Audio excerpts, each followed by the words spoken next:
Hey, it's Francis, and welcome to another episode of How to Start a Dungeon Synth Project. In today's episode, we are going to be looking at finishing up all of the preliminary music work for the album. On this week's stream, I am pretty comfortable with the way that we got the music sounding, and I think we might need a little bit more writing, but mostly just producing, mixing, mastering, and layout, artwork, things like that are the main things that are left. So for today's episode, I wanted to look at the types of choices that I consider to be production choices rather than composition choices or mixing choices. So let's just dive in. All right, here's the Reaper project for the album. And if you look at this, we've got this first song here, which is more or less done. This is from the first 3 episodes or so of the series. Then we've got the additional music that I've worked on in newer episodes and on live streams since then to create a full album out of the concept that was created with this first track. So 1, 2, 3, 4, 5. These 2 are unfinished. I'm not sure if they're worth finishing. 6, 7, the short one. 8 and 9, another short one here. So 9 tracks so far. Maybe space for one more song, maybe one more interlude song or a short song, a sound design kind of a thing. And beyond that, deciding which songs need additional instruments, which songs need support from the synthesizer, perhaps in the bass register, stuff like that. So as a starting point, let's just take a quick listen to pieces of each song and imagine for a moment that I'm receiving this from someone else. And I'm working with them as a producer, and I want to keep the idea of their songs intact, but make them better for the format, which in this case is going to be a cassette.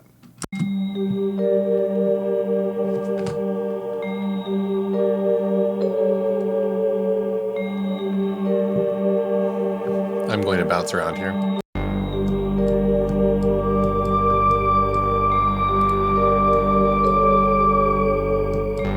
Pretty cool. This one feels pretty fleshed out, I think. How does it end?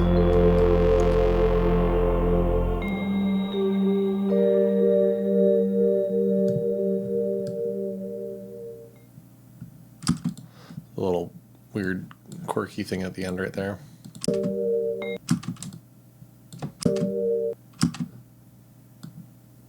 Remove that with the fade out.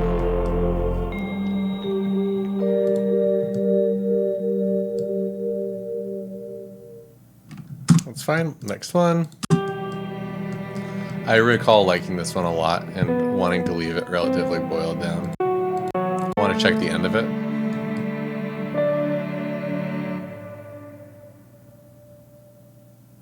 It's got a lot of space for sort of a transition to a new song. I like that one a lot too. Let's hear this one. I recall this one needs mainly mixing.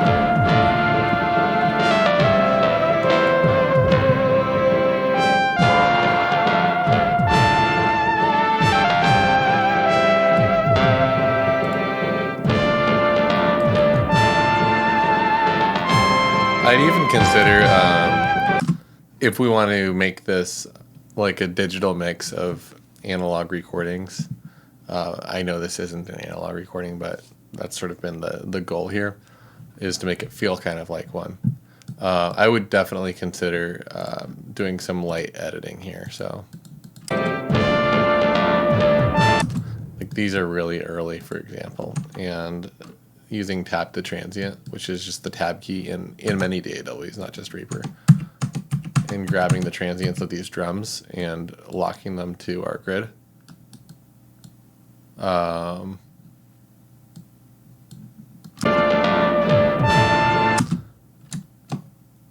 Might be sort of a nice thing to do here.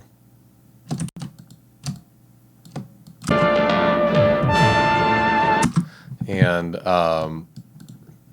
I'm not going to do that, but I wanted to show what that might look like. In this case, the other parts were early too, which is probably part of the reason why I played so early on this synth drum. But this spot, for example, feels a little bit on the side of what I'd usually consider to be unacceptable. I'd consider going back to re-record this, but in this case, a quick edit would be easier.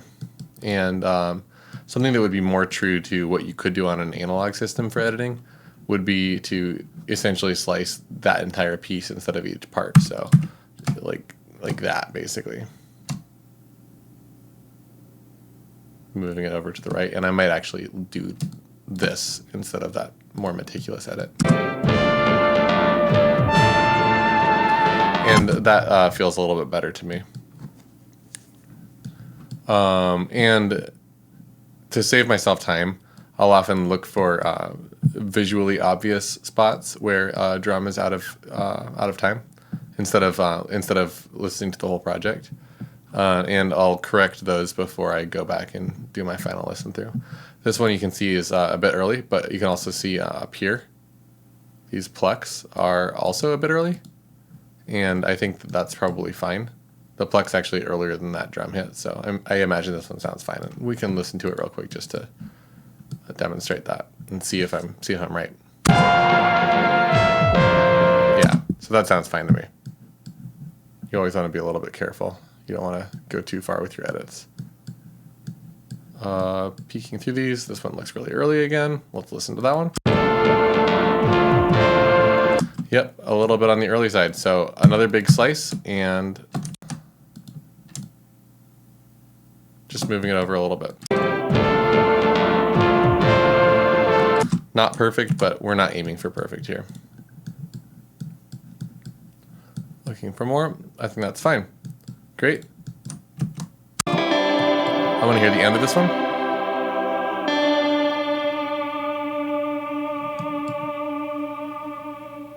Kind of a cool ending. I'm happy with it. Okay, next song. This was the last one I did on live stream the other night, so I think it's likely to be the roughest one.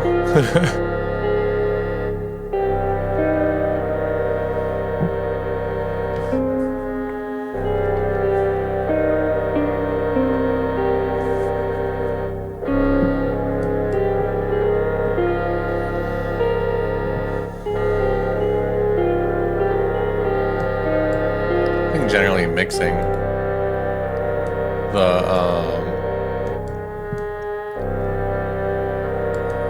plucks are louder than they need to be, but I think that for today we're going to leave the mixing to maybe to a live stream, since it'll be time consuming and probably not as fun to watch. It'll be nice to have people to talk to in the chat while I'm working on that. I'm pretty happy with the way the sounds overall, though, aside from that mixing. Let's hear how it ends.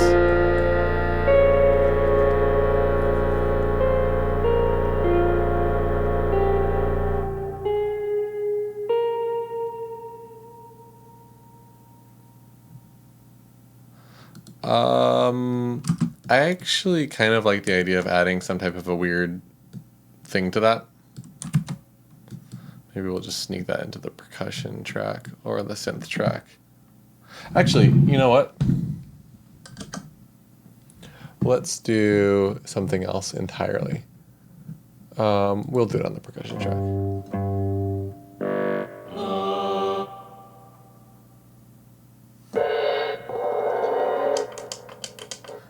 Some type of a bizarre sound here is what I'm imagining. Like a weird tape sound, adjusting the speed. Let's just record something and see if it sounds cool.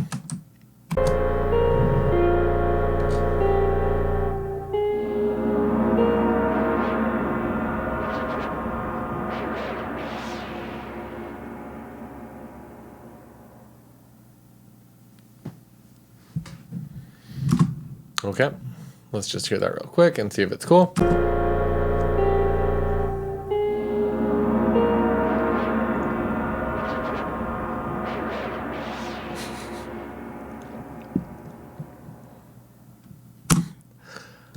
It's quirky. That's the type of thing that I think is hard to do intentionally. So you can do as many takes as you want trying to get the echo just right, but it'll never be the same as that. And that's the fun of adjusting echo speed on a knob instead of in an automation envelope like this. I think I'm going to leave it. Kind of a thing that I might regret later. We'll see. I think it's kind of cool. Let's hear this next one. I think this is...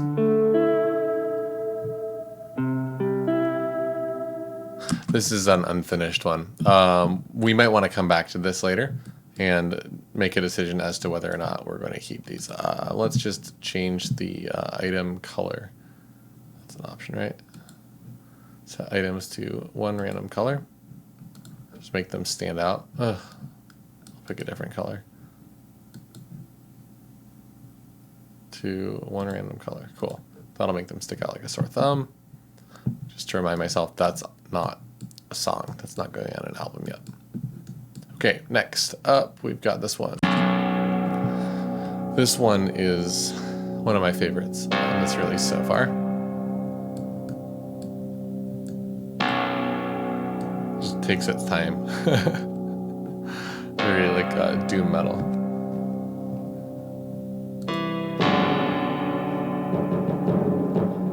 Oh, looks like I've got drums on this already later.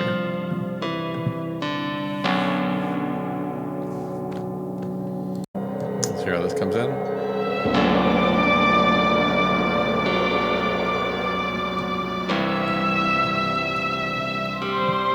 This might benefit from a synthesizer, a low bass.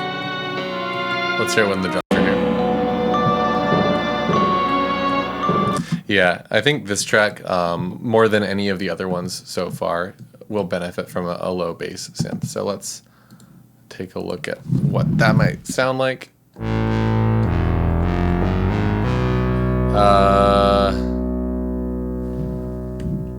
Maybe not quite that.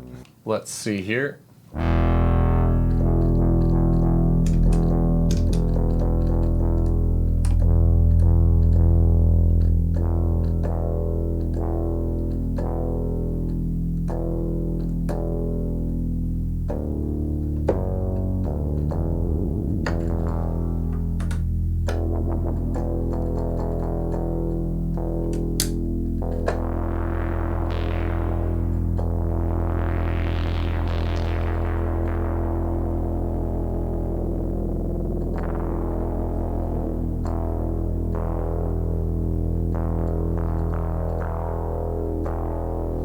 Something like that might be cool. All right, next we need to figure out what key we're in.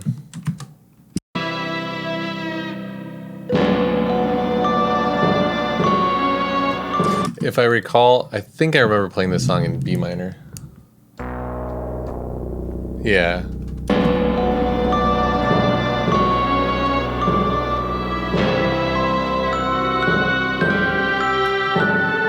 Oh, that does add a lot.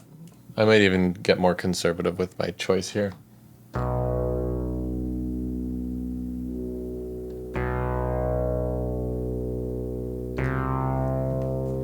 Something simple like that might work better. And looking for the entrance, probably right there actually, where that first cymbal swell happens.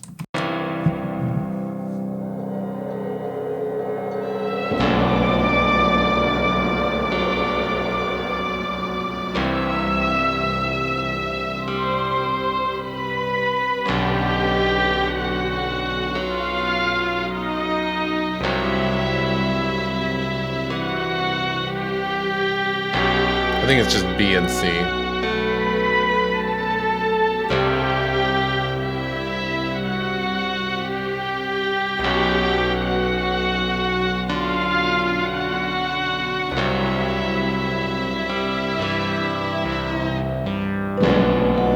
Little flourish at the edge there.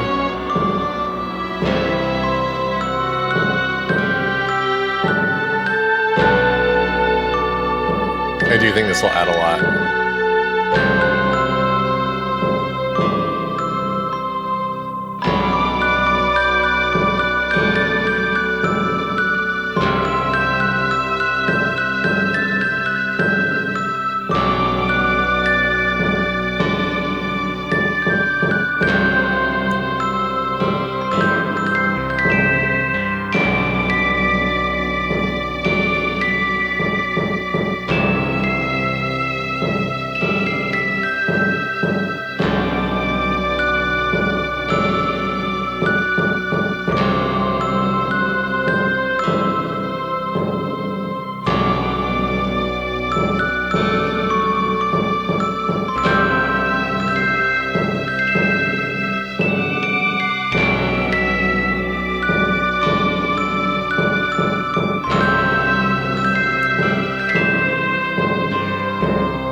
difference in the fill.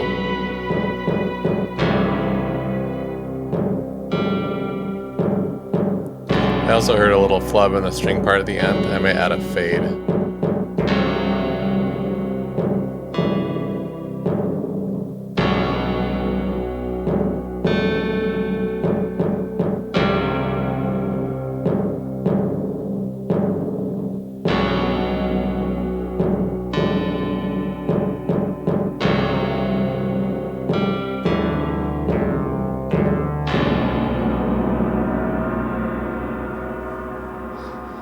Okay, that was cool.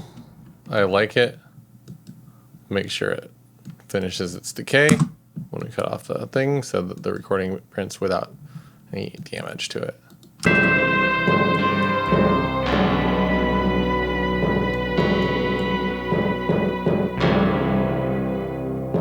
Yeah, right there. I bumped the key again, so we'll fade that string part out.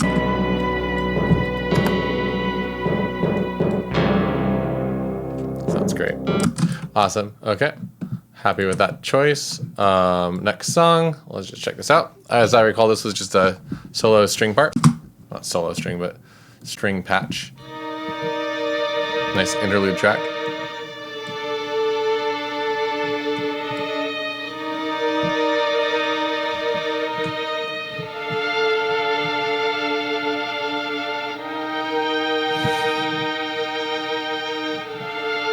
Right off the bat.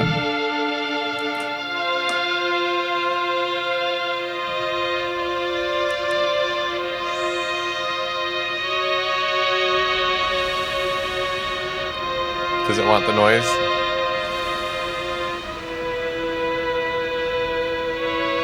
I don't think so. I think we'll live without the noise.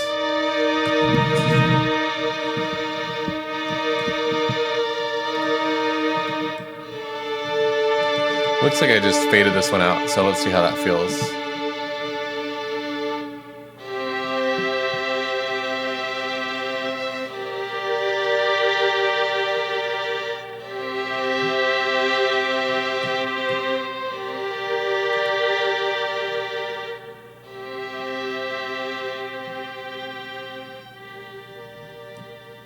It's kind of cool. What if that fade out led to one of these ideas? Are they going to key that'll work?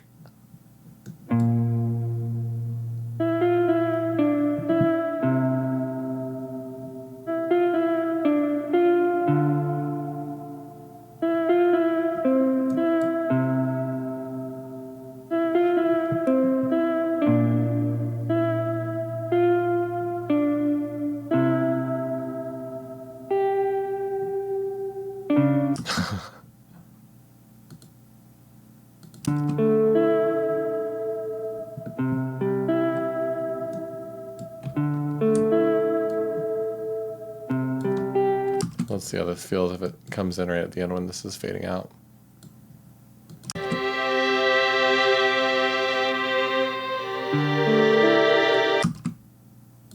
What if it fades in? It's kind of weird tape choices.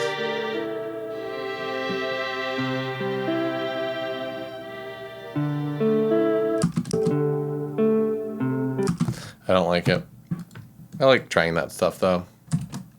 Every once in a while you end up with something that works great, but I don't want to dwell on it and try to force it to work. Let's hear this one. Ooh, this one's really heavy.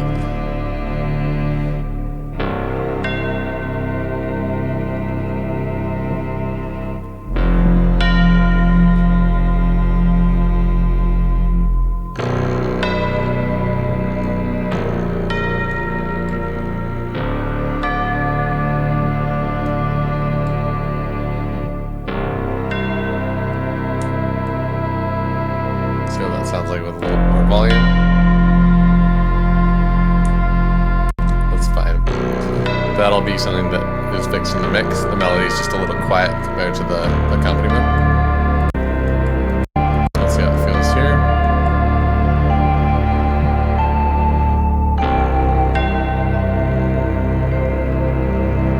Kind of messy. I think it might need some panning actually.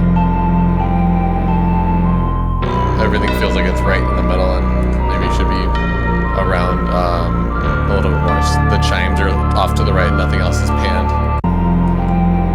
Let's listen to the end here.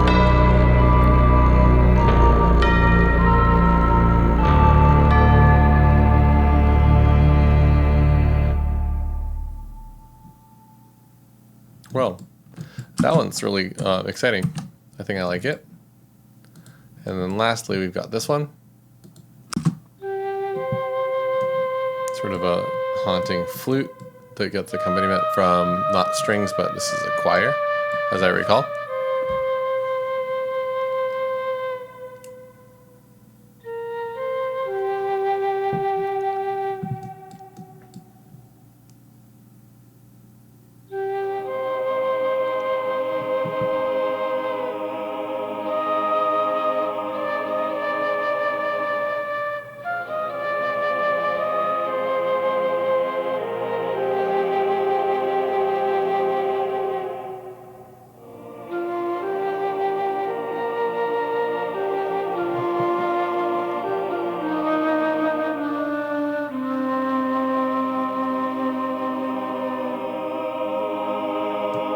I like this one a lot. I think it turned out cool.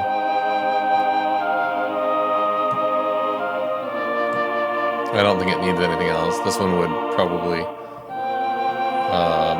not accept a synthesizer or a bass line well. Has a nice feel sitting right in the mid-range like that.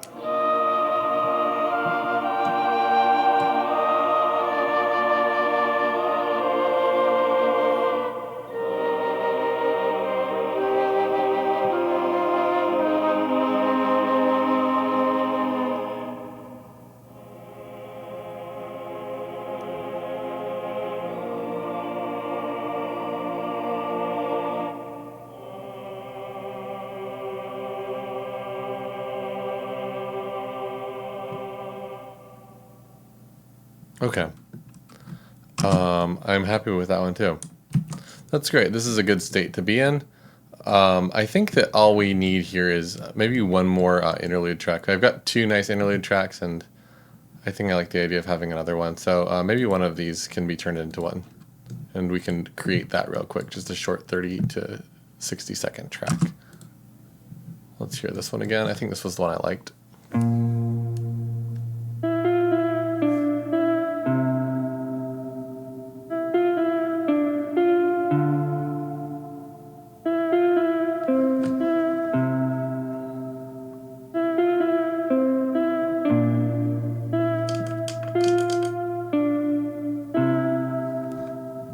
Okay. Where are we here? B flat. Okay. Okay. Let me see if I can figure this out again.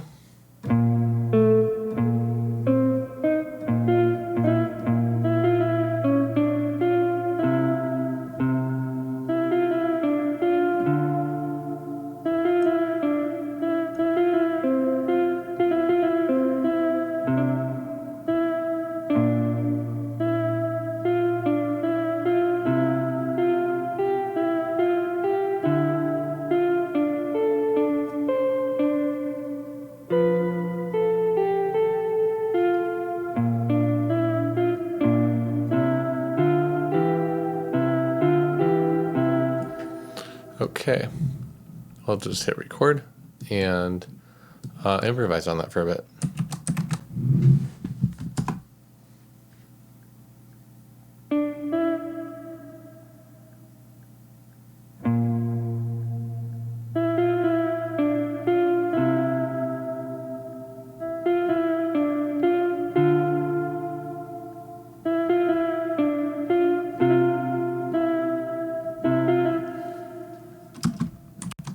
Another take.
And I'm leaving that unfinished sounding very intentionally. I think that ends up being a stronger interlude track if it doesn't sound done. And I think I liked that. That whole take felt pretty solid. Just to make sure, we're going to listen to it again.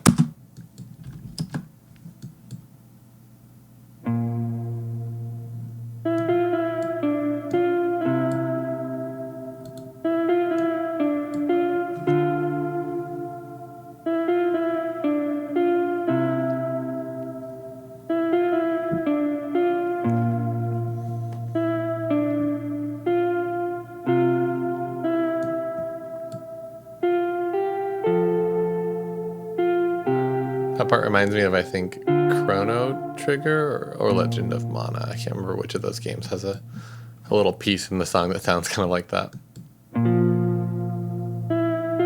That part right there would sound cool having another instrument come in.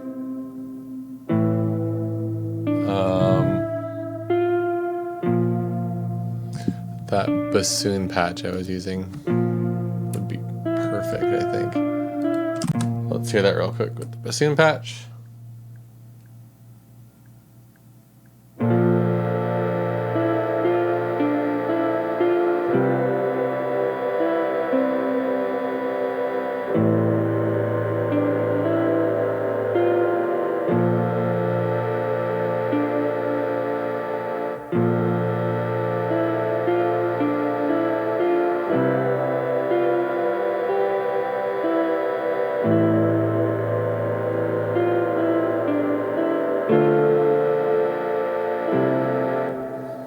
Played a wrong chord.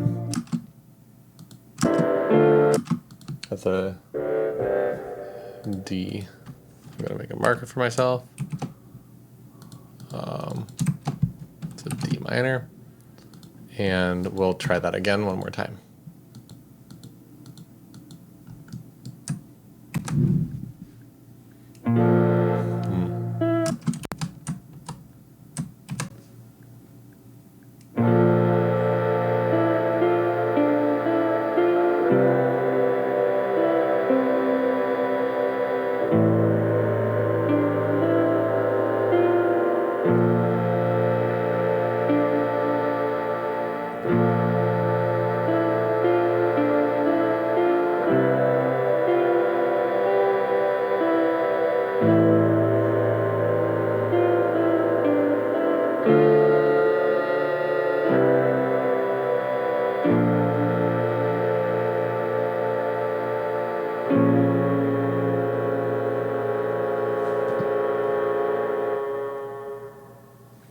I missed the natural fade out.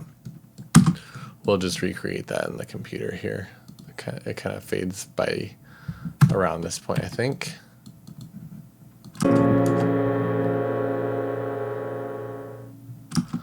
I actually want to record that. Let's just go ahead and do that.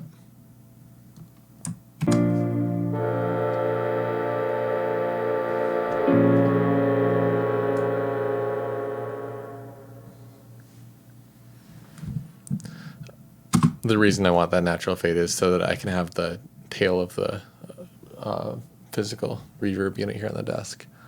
Let's see if that blends well. If I make the cut here.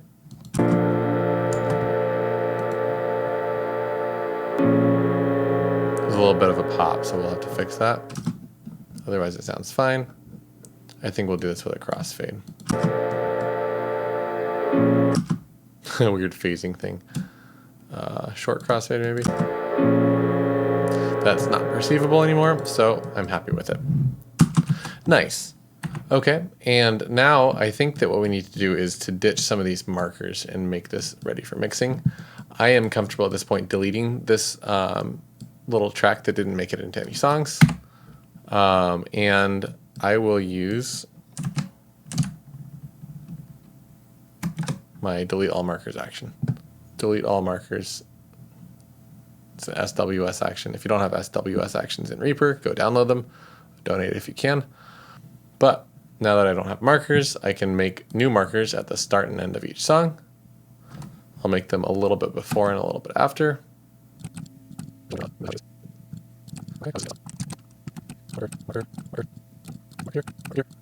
And the reason for doing this is so that I can have make it easy on myself for the print. This particular one doesn't need to be there, actually. It's not being used. If I adjust that tempo marker, it's probably going to warp my tempo in these other tracks though. So I'll be careful. There. Tracks. This one here. Yeah. Okay. And each of these should be one song now.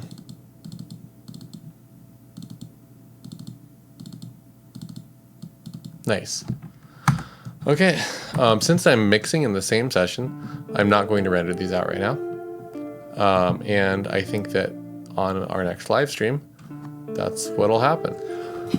All right, thanks for tuning in for today's episode. I hope this was informative or fun in some way. This step is always kind of bizarre. The idea of improving music without actually changing the songs. I don't really feel that any of the stuff I did today fits into the idea of composition or songwriting. I think I was essentially just working as a producer where I was making decisions related to the presentation of the songs.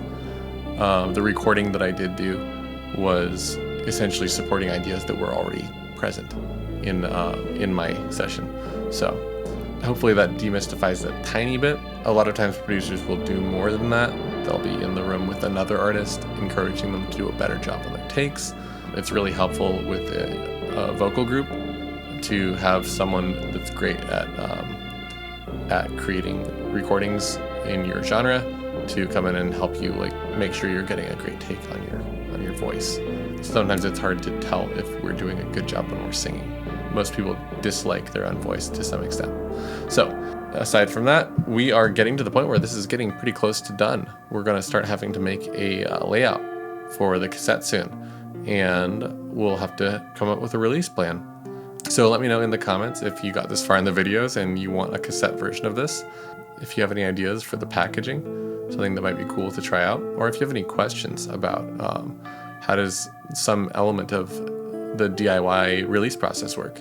We're going to release this under the same name as the previous season, under Astral Cauldron. The album name is something that I haven't come up with yet.